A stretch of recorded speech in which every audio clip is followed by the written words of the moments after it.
People claim to reject God's existence because it is not scientific or because there is no proof. The true reason is that once they admit there is a God, they must also realize that they are responsible to God and in need of forgiveness from Him. Romans 3:23 and 6:23. This guy uses the word admit because he thinks everyone already believes there's a God and they just won't admit it because they want to continue to sin. If people really knew that a God exists and that he punishes sin, why would they think they can avoid this punishment simply by denying God's existence? People who make this argument seem to believe that atheists claim that God does not exist because they believe it would be bad if he did exist. In other words, this is projection. They believe in God because they think it would be bad if God didn't exist, and they believe that atheists are using the same faulty reasoning, but in reverse. If God exists, then we are accountable to Him for our actions. If God does not exist, then we can do whatever we want without having to worry about God judging us. That is why many of those who deny the existence of God cling strongly to the theory of naturalistic evolution. Really? So it has nothing to do with the overwhelming preponderance of evidence? It gives them an alternative to believing in a creator God. God exists, and ultimately everyone knows that He exists.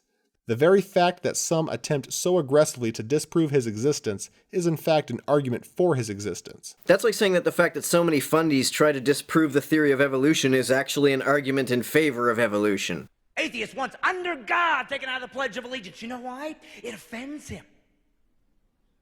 I'm like, dude, you're an atheist.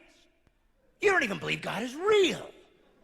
How can he offend you? Ken Ham wants evolution taken out of public school curricula because it offends him. And I'm like, dude, you're a creationist. You don't even believe evolution is real. How can it offend you? How do we know that God exists? As Christians, we know that God exists because we speak to Him every day. We do not audibly hear Him speaking to us, but we sense His presence, we feel His leading, we know His love, and we desire His grace. I know some Wiccans who believe in the existence of goddesses. They know these goddesses exist because they speak to them every day, sense their presence, feel their leading, know their love, and desire their grace. None of these arguments can persuade anyone who refuses to acknowledge what is already obvious. If the existence of a God is obvious, why are these arguments even necessary? If people who claim not to believe in a God are just refusing to admit that they do believe, why would an argument change that? If they deny being convinced of something that's obvious, they would probably be just as likely to deny being convinced by these arguments, making them totally pointless. In the end, God's existence must be accepted by faith. Hebrews 11:6.